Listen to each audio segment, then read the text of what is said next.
Hello everyone, আসসালামু আলাইকুম। Bangladeshi blogger মম Mitu channel থেকে আমি মিতু বলছি। আশা করছি যে বা যারা আজকের ভিডিওটা দেখছেন বা দেখবেন, আল্লাহর রহমতে সবাই ভালো আছেন, সুস্থ আছেন। আলহামদুলিল্লাহ, আমরা সবাই ভালো আছি। নতুন দিনে নতুন আরও একটা ব্লগ ভিডিও নিয়ে আপনাদের মাঝে হাজির হয়েছি।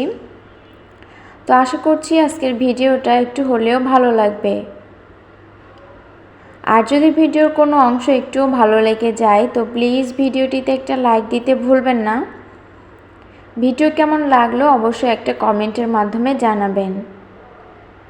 আর যদি আজকে কেউ আমার চ্যানেলে নতুন হয়ে থাকেন তো অবশ্যই চ্যানেলটা সাবস্ক্রাইব করে পাশে থাকা নোটিফিকেশনের অল অপশনটা অন করে রাখবেন। আমি যখনই কোনো ভিডিও ছাড়বো তখনই আপনাদের কাছে নোটিফিকেশন পৌঁছে যাবে, আর আপনারা আপনাদের সময় ও সুযোগ করে আমার ভিডিওটা দেখে নিতে পারবেন। আর যারা যারা সাবস্ক্রাইব করেছেন তাদেরকে মন থেকে অসংখ্য অসংখ্য ধন্যবাদ। সকালবেলার নাস্তার একটু দেখালাম, মানে নাস্তা তৈরি করা আর দেখাইনি। রুটি আর হচ্ছে আলুর দম করেছিলাম। তো আলুর দম আর রুটি দিয়ে সকালের নাস্তা করে নিয়েছি। তারপরে হচ্ছে রাতের বেলা যে ডিমগুলো ধুয়ে রেখেছিলাম ওই ডিমগুলাই সকালবেলা ফ্রিজে রেখে দিলাম। আর ফ্রিজ থেকে মাছ বের করে রাখলাম, যে মাছটা রান্না করব। মাছটা ভিজাতে দিয়ে তারপরে আমি চলে আসলাম একটু এখানে কাজ করতে। বেসিনটা পরিষ্কার করব, আর বেসিন তো 2-3 দিন পর পরই পরিষ্কার করতে হয়। বেশি একটা ময়লা হয় না, যেহেতু মানুষ কম আর আমার মেয়েও এখানে বেশি একটা ধোয় না, মানে 2 দিন পর করলে সমস্যা হয় না। তো যাই হোক, আমি হচ্ছে বেসিনের সব কিছু নামিয়ে তারপরে সুন্দর করে যে উপরের গ্লাসটা ছিল ওই গ্লাসটাও মুছে নিয়েছি, বেশ পরিষ্কার ঝকঝকে হয়ে গেছে।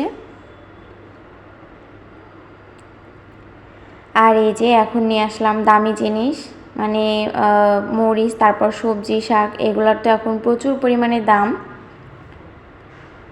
কি আর বলবো। তো দামি জিনিসকে তো একটু গুছিয়ে রাখতে হয়। তো এই যে বোটাগুলো ছাড়িয়ে তারপরে হচ্ছে একটু পানি পানি ছিল, ভেজা ভেজা, তো এই ভেজাটা আমি আর কি শুকাবো। এখানে বোটাগুলো ছাড়িয়ে তারপরে রোদে দিব। বেলকনিতে রোদ আসে, ওই রোদে যখন শুকিয়ে যাবে পানিটা তো তারপরে হচ্ছে আমি বক্সে করে কাগজ দিয়ে রেখে দিব।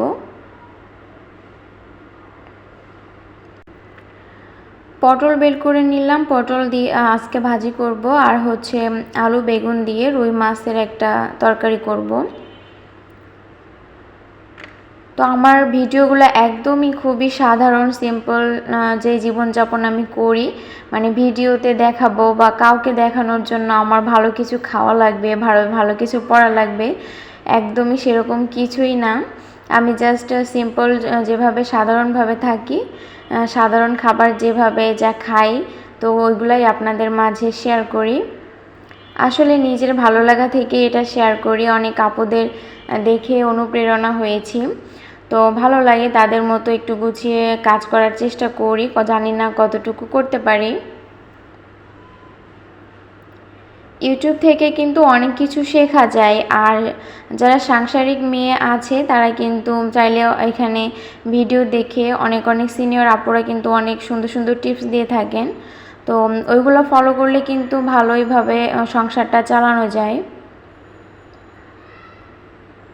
তো আমার এই সাদামাটা সিম্পল লাইফস্টাইল ভিডিওগুলো আপনাদের কাছে কেমন লাগে অবশ্যই একটা কমেন্ট করে জানাতে পারেন। আর এই যে আমার তরকারিটা হচ্ছে রান্না প্রায় কমপ্লিট, মাছগুলা দিয়ে তারপরে একটু ঝোলটা কমিয়ে নিয়েছিলাম, আর রান্নাঘরটাও পরিষ্কার করে নিয়েছি। তারপরে বেশ অনেকটা সময় চলে গিয়েছে, আর মরিচগুলোও শুকিয়ে গিয়েছে। তো এখন নিচে একটা কাগজ দিয়ে এরপরে হচ্ছে মরিচগুলো রেখে দেব, এভাবে করে বেশ কয়েকদিন ভালোই থাকবে।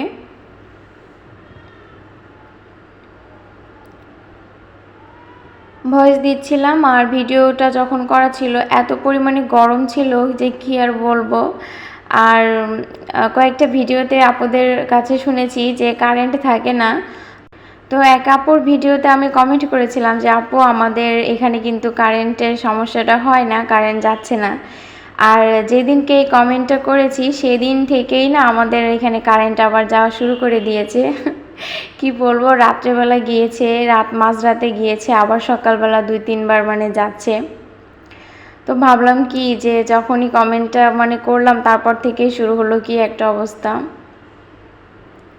তো যাই হোক, অনেক গরম পড়েছে, বৃষ্টি হলে কিন্তু আমার ভালো লাগে। বৃষ্টির যে ওয়েদারটা ঠান্ডা ঠান্ডা থাকে এটা কিন্তু খুবই ভালো লাগে, আর কাজ করতেও মানে ইচ্ছা করে। গরমে রান্নাঘরে তো যেতে ইচ্ছা করে না, আর ফ্যানের নিচে থাকলেও দেখা যায় প্রচুর গরম লাগে।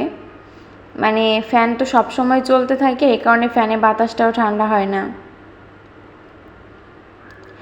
তো যাই হোক, অনেক বকবক করে নিয়েছি। এখন হচ্ছে আমি আমার 2টা বেডশিট ধুয়ে দিয়েছিলাম, তো ওগুলো হচ্ছে শুকিয়ে গিয়েছে আর ভাঁজ করে রাখছি। এই যে এটা হচ্ছে সন্ধ্যার দিকে। তো সন্ধ্যায় আমি আমার মেয়েকে একটু নাস্তা দিয়েছিলাম, ও খাচ্ছিল আর আমি যে এই কাজগুলো করে নিচ্ছিলাম। তো ভাবছিলাম যে একটু বসেই মানে রিল্যাক্স করব বা মেয়েকে নিয়ে একটু সময় কাটাবো। তো দেখলাম যে ফিল্টারটা একটু মানে অপরিষ্কার হয়ে গিয়েছে, উপরে লাল লাল হয়ে গিয়েছে।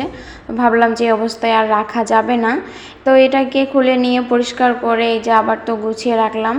তারপরে দেখলাম যে এই তাকাটা আর কি, যে র্যাকটা থাকে নিচে, এটাও একটু পরিষ্কার করে নিই পানি দিয়ে, মানে হালকা করে মুছে নিচ্ছি, হালকা করে ভিজিয়ে। সাথে ফ্রিজটা একটু মুছে নিলাম। আর আজকের ভিডিওটা এই পর্যন্ত রাখছি। সবাই ভালো থাকবেন, সুস্থ থাকবেন। আল্লাহ হাফেজ। আসসালামু আলাইকুম।